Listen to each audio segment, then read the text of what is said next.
I'm going to describe my ideal scene as a photographer to you. My ideal scene is coming over with my 25-year-old camera damn near as old as me, or older,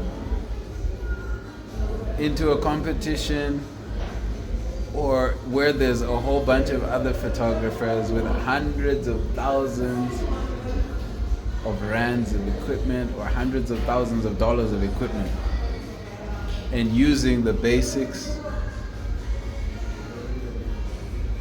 I kick their ass. And I'm always trying to repeat this scene.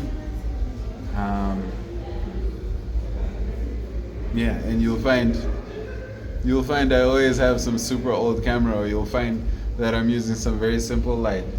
The basics are the basics, and the fundamentals can make a beginner beat an elite, an understanding of the fundamentals. So this philosophy is what makes me always have just some basic thing. I don't think you'll ever find me with the latest camera, but you'll always find me with some odd, very old thing, and I'll always be able to compete with the very top tiers, and occasionally I'll beat them.